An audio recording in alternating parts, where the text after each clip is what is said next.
Hello students, in this video we are going to study the remaining part of the chapter number 7. The chapter name is Conservation of Plants and Animals. Class 8, Subject Science and CERT. In the previous video of this chapter we had seen deforestation and its causes. Then after what is the consequences of the deforestation, then conservation of forest and wildlife. Then after we had seen the biosphere reserve. In that we had seen Panchmati Biosphere Reserve. Then we had seen flora and fauna of this biosphere reserve and endemic species. So now let we continue with the wildlife sanctuary. What is wildlife sanctuary? So soon Paheli sees a board with Panchmati Wildlife Sanctuary which is written on it, and Professor Ahmad explained that killing, or you can say poaching or capturing animals in general is strictly prohibited or restricted in punishable by law in such kind of places. The wildlife sanctuaries like reserve forest, they are like reserve forest which provides protection and suitable living condition to the wild animals. And he also tells them that people living in wildlife sanctuaries are allowed to do certain activities like grazing by their livestock. That means they can take their cattle for the grazing, then they can collect the medicinal plants, firewood, etc. So this is wildlife sanctuary.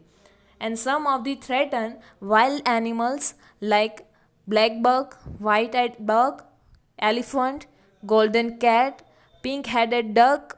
Then after gharial, it looks like a crocodile. Then after marsh crocodile, python, rhinoceros, etc. are the protected and preserved in the our wildlife sanctuaries. And Indian sanctuaries have unique landscapes like broad level forest, big forest. Then after mountain forest, we have bushlands in the, that means the land which has the bushes in delta regions of big rivers. The delta regions, that means the region which is made by the rivers, near the rivers, which made by the soil and the stone which are collected by the rivers in its way. So we have variety of this landscape in our wildlife sanctuaries. And it is pity that even protected forests are not safe because people living in the neighborhood nearby this wildlife sanctuary, they are encroached, that means they are cutting upon them and destroying them. They are cutting the trees and destroying the natural habitat of these animals and plants. So that is also not safe. Now children reminded their visit to the zoo. So they recall the zoos are also places where animals receive protection. So now Bujo has questioned that what is the difference between zoo and a wildlife sanctuary.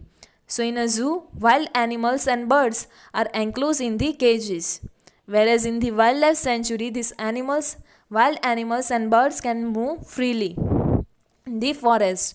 And in zoo, it provides artificial habitat which is almost similar to their natural habitat.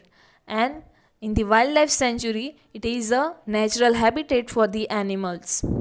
So this is the difference between zoo and wildlife sanctuary. Here one activity is given to you: visit a nearby zoo, which you cannot do right now. Observe the conditions provided. You might have already visited a zoo once in your till now. So you had observed the conditions which are provided to the animals. So were they suitable for the animals, and can the animals live in this artificial setting? And instead of their natural habitat, in your opinion, will the animal be comfortable in a zoo or in their natural habitat? So of course not. They are not comfortable in the zoo, but they are find a comfortable or suitable condition in the natural habitat. Of course, no one like to be in a cage, so they are more comfortable in the natural habitat. So this is about wildlife sanctuary. Now next is national park. So on a roadside there was another board on which was written Satpura National Park. So now children they are excited to go there. So Madhavji tells them that these reserves are large and diverse enough to protect whole set of ecosystem. the whole set of ecosystem, that means the different components of the ecosystem like plants, animals, microorganisms, the non-living components also like climate, soil, river. So these are reserved over the national park, and they preserve flora, fauna, landscape, and historical object of an area of that area. And Satpura National Park is the first reserve forest of the India. It is the first reserve forest of India, and the finest Indian teak, that means the best quality of Indian teak, or you can say sag, is found in this forest. And there are more than 100 national park in the India. The special thing about this national park, Satpura National Park, is given to you that rock shelters are found inside the Satpura National Park, and these are evidence of prehistoric human life in this jungle. How the earlier people or human are living in this jungle, it shows by these rock shelters. And this gives us an idea of the life of primitive people or earlier people. The rock paintings are also found in this shelter. A total 55 rock shelters have been identified in the Panchmati Biosphere Reserve. And the figures of animals and men fighting, hunting, dancing, and playing musical instruments are depicted in these paintings, or they are presented by these paintings. And many tribal still live in this area. Many tribal peoples they are still living in this area. So this is about the Satpura National Park.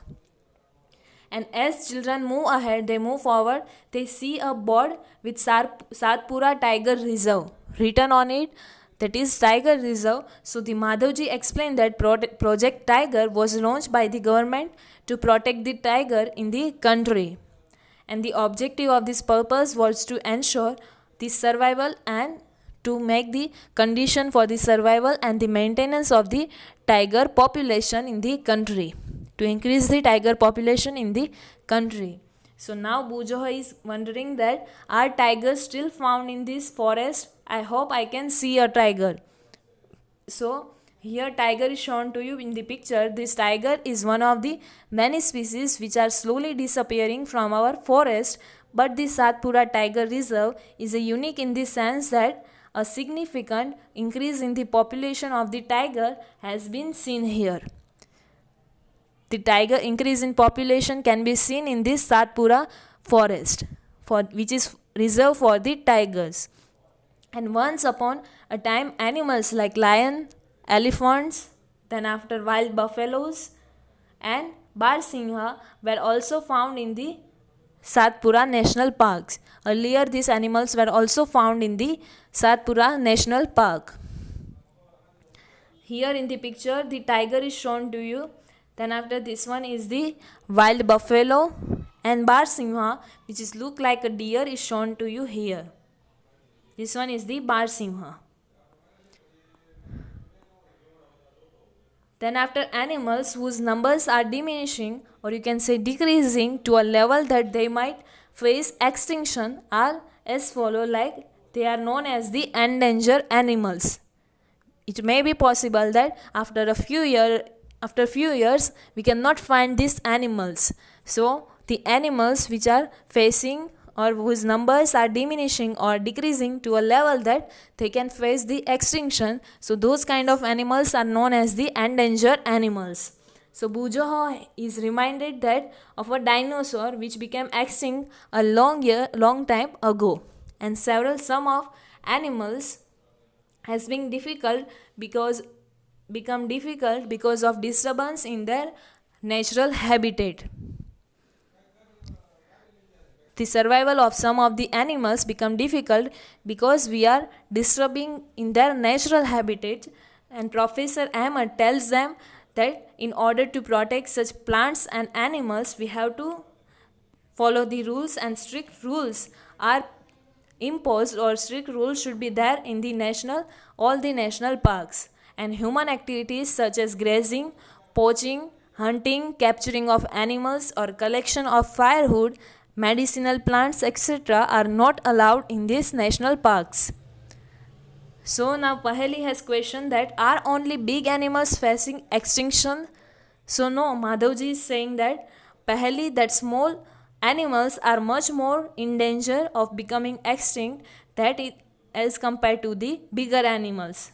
They are more in danger. At times we kill snakes like frogs, lizards, bats and owls ruthlessly or harshly without any realizing their importance in the ecosystem or in the food web. We are killing them. So by killing them we are harming ourselves only. They might be small in size, but their role in the ecosystem cannot be ignored. They play a major role or important role in the ecosystem. They form part of a food chain and food web about which we had learned already in the class 7. They play an important part in the food chains as well as food webs. So they have their own importance and significance. An ecosystem, now what is ecosystem? So an ecosystem is made up of all the plants, animals and microorganisms in an area along with non-living components like climate, soil, river deltas, etc. So this combinedly known as the ecosystem. The living organism and non-living organism together is known as the ecosystem. So now Bujoho I wonder if there is any record of all endangered species. So let we see where this record is, where the government is keeping this record. So the red data book is there.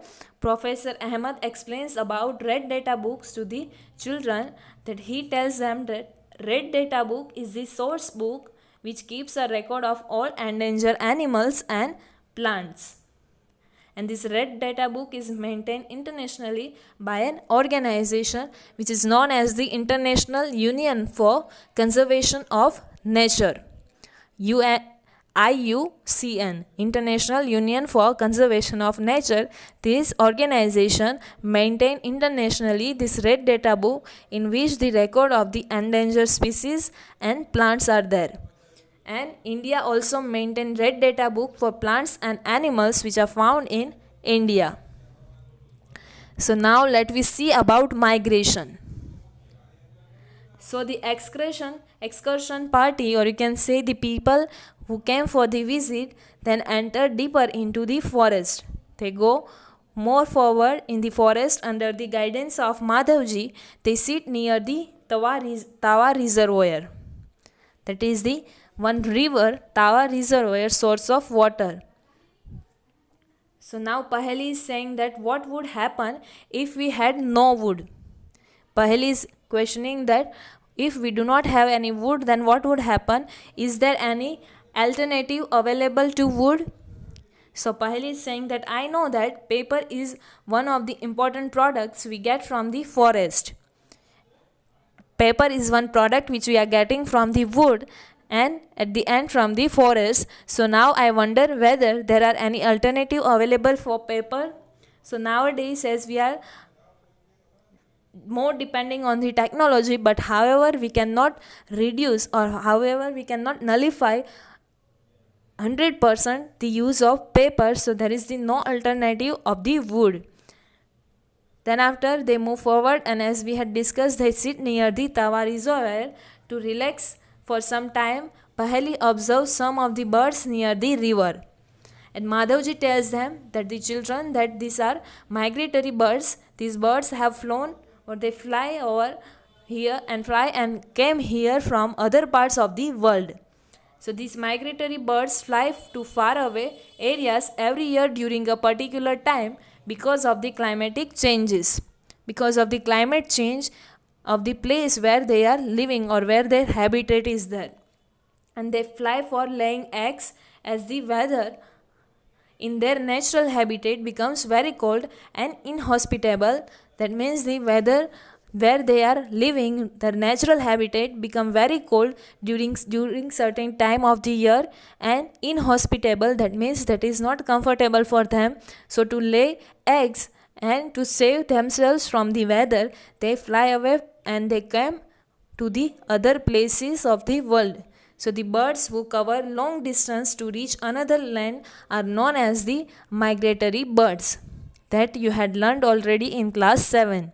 The birds who are flying for a long distance and reach another land are known as the migratory birds.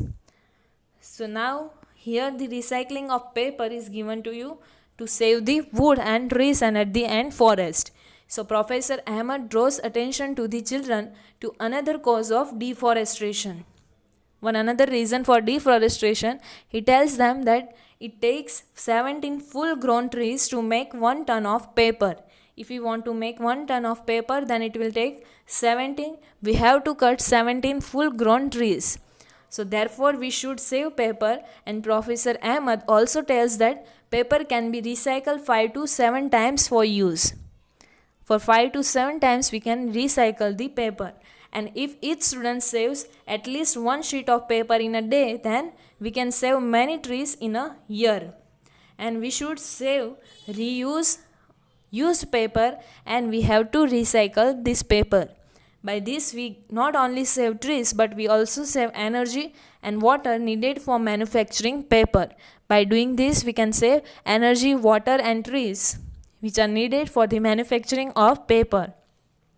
And moreover, the amount of harmful chemicals used in the paper making will also be reduced. So that's why we have to reuse or recycle the used paper. And is there any permanent solution to the problem of deforestation? Now Bujaho is asking. So yes, there is the one option, that is reforestation. So Professor Ahmed suggests that the answer to the deforestation is reforestation. So now what is reforestation? So reforestation is restocking or regaining of the destroyed forest by planting new trees. By planting new trees, that is process is known as the reforestation, we can reduce the effect of deforestation. The planted trees should be generally be of the same species which were found in the forest earlier. And we should also plant at least as many as trees as we cut. So that is only reforestation, and reforestation can take place naturally also, and if the deforested area is left undisturbed, then it be re-establish itself. If we will left the area, deforested area undisturbed, then it will re-establish, and in natural reforestation there is no role of human beings, and we have already caused tremendous damage to our forest. And if we have to retain or we have to regain the green wealth of our nature for our next future generation, the plantation of more trees is only option. So this is the importance of reforestation. Now Professor Ahmed told them that in India we have the Forest Conservation Act. This act is for at the preservation and conservation of natural forest and meeting the basic needs of people living in or near the forest. This act is there which is aimed at the preservation and conservation of the natural forest. And after some rest, Madhavji asked the children to start heading back or to start get back, because it is not advisable to stay in the jungle after sunset. On getting back, the Professor Ahmed and children thank Madhavji for guiding them through this exciting experience. So here our chapter gets over. The conservation of plants and animals. Here some adwords for these chapters are given to you. You have to write in your notebook. The first one is biodiversity. Next is biosphere reserve, deforestation, desertification, ecosystem. Next is endangered species, endemic species, extinct, fauna, flora. Next is migratory birds, national park, red data book. The next one is reforestation and sanctuary. So now let me quickly see the summary of this chapter. what we have learned from this chapter, we had seen that wildlife sanctuary, national park, and biosphere reserve are the names given to the areas meant for the conservation and preservation of forest and wild animals. Then we had seen that biodiversity refers to the variety of living organisms in a specific area. The plants and animals of a particular area are known as the flora and fauna of that area. Then after we had seen that endemic species are found only in a particular area and endangered species are those which are facing the danger of extinction. Then we had seen about Red Data Book, so it contains a record of endangered species. And migration is the phenomena of the movement of a species from its own habitat to some other habitat for a particular time period every year for a specific purpose like breeding. And we should save, reuse and recycle paper to save trees, energy and water.